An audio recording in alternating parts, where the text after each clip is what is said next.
Hey,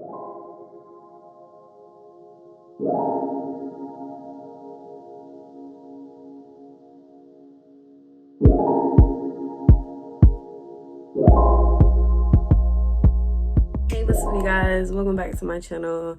I'm back like a boomerang. We're back. I know it's a different setup in the background, but I'm gonna be doing a voiceover video while I do Buzzfeed quizzes because I don't really see people do Buzzfeed quizzes. So let's get into it.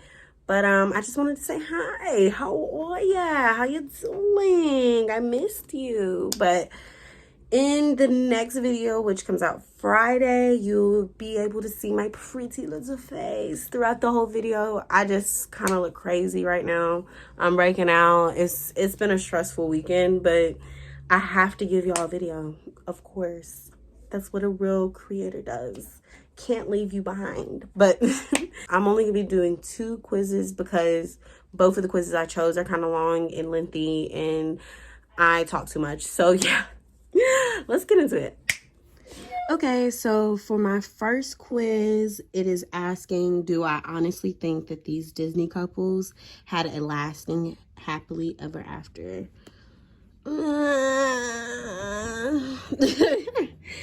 mean, of course, I want every movie to have a happily ever after, but you know what I mean? That's really not realistic. Not every story ends on a happy note, but let's get into it.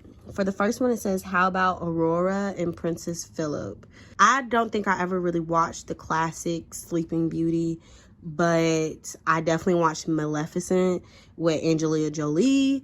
I love that movie. I love the live action. I definitely think the live action of Sleeping Beauty is way better than probably the classic, but I'm going to say I don't think they lasted, mainly because Aurora was still hella young. And based off Maleficent, the movie, I honestly didn't want Aurora and the prince to be together. I thought, you know, it would just be cute if the kiss that woke her up was her mother type stuff.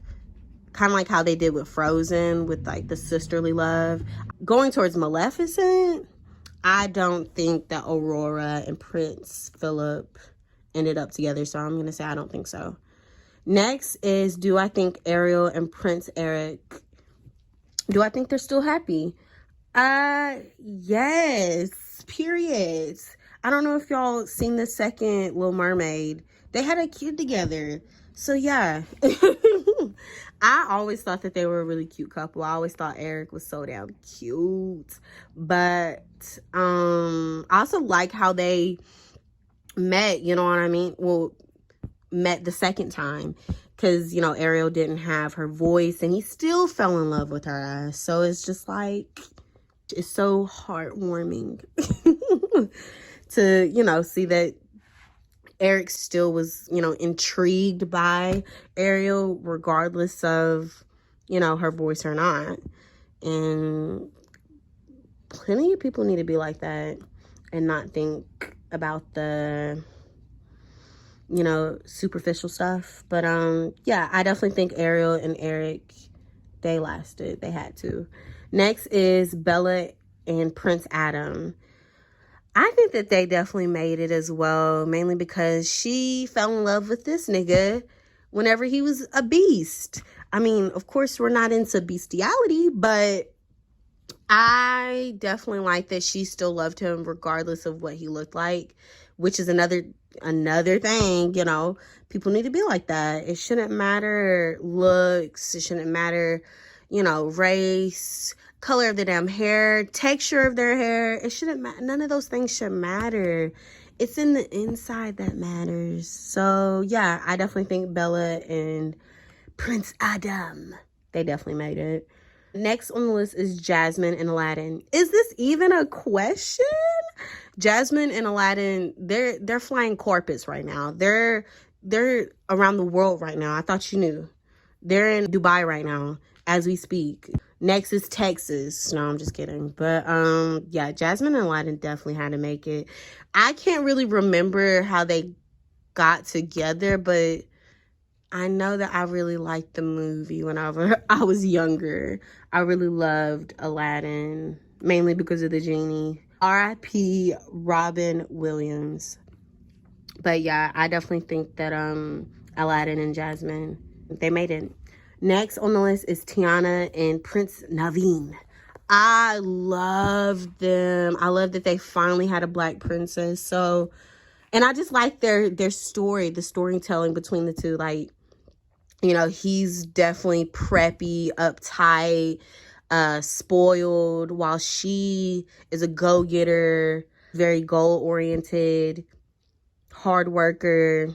Tiana a damn Capricorn, but no, I definitely think that they lasted together. It didn't matter how much money he had in his pocket or she had in her pocket. I think that, you know, Tiana would have supported him with his dreams, and definitely Prince Naveen would have supported Tiana with her dreams, which was owning a restaurant.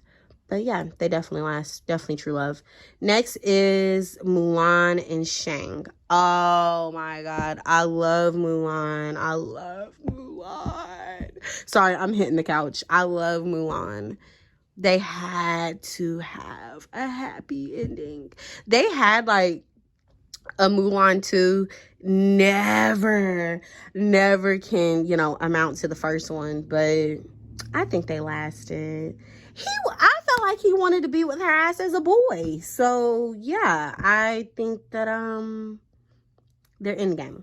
They were in game for sure. With Rapunzel and Flynn Rider, I like that Flynn took her out of her shell. They explored together while, you know, she was trying to show him the good that's within him, you know what I mean, by not stealing and, you know, two-timing people. But yeah, I don't know if they were in game, but I like the end of the movie whenever Rapunzel tries to wrap her damn hair around his wound, and she thought that he had died, and like the tear had fell down, and obviously back to normal. But I don't know if they were in game, so I'm gonna say no. Maybe best friends, but I don't think together.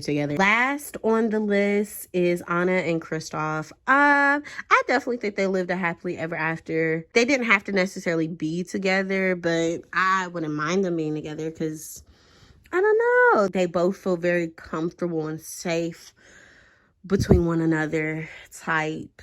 But I didn't really like Frozen when it first came out, to be honest with you. It was very annoying, but I really liked the whole sisterly love at the end. I thought that was really sweet with her and her sister. I can't even think of her name. Elsa.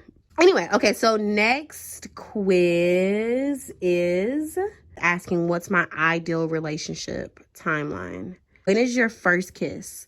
On the first day, after the third day, after a few weeks, or after we become exclusive?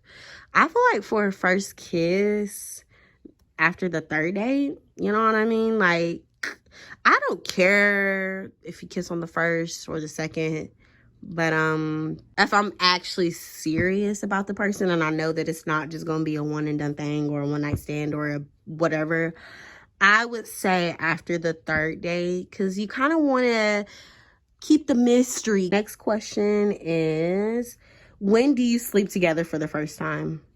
Like, sleep? I mean, sleep?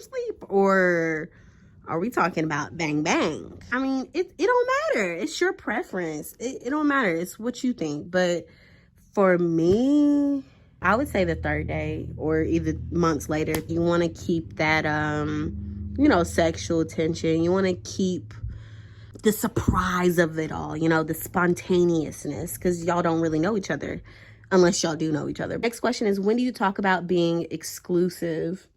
I feel like after 2 months.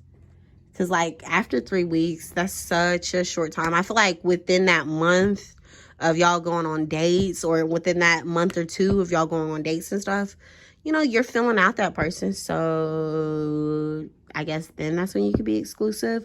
Or even, like, I guess 4 to 6 months will be all right. But my definition of exclusive, first of all, is, like, I'm not talking to anybody at this point in time. But before, whenever we were going on dates and shit, I was probably talking to other people, you know what I mean? While dibbling and dabbling with you. But once we've done talked about it and made that known, then that's when I would, be like, let's be exclusive. Next is, when do you first say I love you? God, I have a big problem saying I love you first, because I just want to give. I just want to give all my lovings, like, immediately. And I just got to be more patient. I would probably say 6 months in, because 3 months in is so soon. People overdo the I love you and don't really mean it. So, yeah. The meaning of I love you has lost its meaning, literally. Next, when do you first meet your partner's family? After 6 months, after 1 year, after 2 to 3 years, or other? Personally, I would say, like, a year is a good enough time for you to fill out that person and you to, fill out their vibe, see what they're about. Also, you don't want to introduce your partner to your family like 6 months into y'all's relationship and they end up being like a crook or a damn pedophile or a thief or a cheater. I mean, you could find out so much even 10 years later being with somebody. So, I mean, either way it goes, it's a risk. But for me personally, I would wait a year. And I don't want my family to scare them off. Come on. Next is, when do you first meet your partner's friends? I feel like for friends, you should meet them sooner. It just depends on the person. Your family might know you more than your friends, or either your friends might know you more than your family. For me, my friends know me more than my family. So the friends, they're going to have to meet them immediately. Like, I need to know yay or nay, bitch. Please let me know. Is it a hit or a miss? Or is it love it or listed, But I feel like 3 to 6 months will be decent. I would want us to do double dates. You can either take it or leave it when it comes to your friends or family's opinion about your partner. But I definitely think that, some people actually want to be there for your best interests. Or, they're telling you this because they don't feel a good vibe from them or whatever. And you might be clouded from your judgment because, you're head over heels for that person. But next is, when do you take your first trip together? I would say after 1 or 2 years. We're leaving out of state or out of country or wherever we're going. I feel like I'd definitely be more relaxed, at ease with me knowing that I've been with this person for at least a year. So next, when do you move in together? I feel like with all these questions, some people would say, when you know, you know what I mean? And sometimes, yeah, that is the case, when you know, but sometimes your gut, your instincts are wrong. So don't jump into everything blindly, basically. When do you move in together? After a year, 2 to 3 years, after 5 years? Oh, never. Never. No, I'm just kidding. I would say 2 to 3 years because you really learn about a person once you've moved in together. Their, eating habits, their cleaning habits, if they're a good decorator or not, if they have no damn style. It's like, babes, we're gonna have to figure out a happy medium here. Second to last question, how long are you together before getting engaged? A few weeks, 6 to 8 months, 3 to 5 years, or other? Personally, I don't see myself getting married. Like, I think marriage is a scam. So yes. I've never seen a healthy marriage in my entire life so far. So yeah, and I don't think I'm gonna be the first. But I feel like for your, how long are you together before getting engaged? Definitely 3 to 5 years. Like, marriage is a big deal. Like, that's no silly band put on your finger or wrist. That's no promise ring. Like, if you're gonna be cute if you want to be cutesy with being in a relationship and you don't want to necessarily jump to being engaged, then get a promise ring. Be like, I promise I'll be faithful. I promise that I'll take care of you. You know what I mean? It's not fully marriage, but you know, it's a symbol. I would say 3 to 5 years. Last question. How long are you together before getting married? Any of these, but I mean, yeah, any of these, whatever you want. It's up to you. But if it was for me, it would be 2 to 3 years. I feel like that'll give me enough time to figure out the guest list, catering. I'm also picky, so I might have changed my color, the color theme at least 20 times. So yeah, you want to give yourself enough time to do what you need to do. But that's the last little quiz. I also wanted to say I love you guys so much. I hope you liked the video. Let me know what you thought about the video. Let me know what you thought about my views on the couples, like the princesses. Let me know, who's your favorite princess? Who's your favorite just couple of all time? Who do you think was the cutest prince? Also, let me know if you agree or disagree with me about the whole relationship stuff, like with engagement, with being together, with moving in together, how long it should be for your friends to meet your partner. Let me know if y'all, I just lost my voice. Let me know if y'all agree. I want to know y'all's opinion, but I know you miss me. I'll see you in the next video. So be good, my little miracle makers. I'll be back.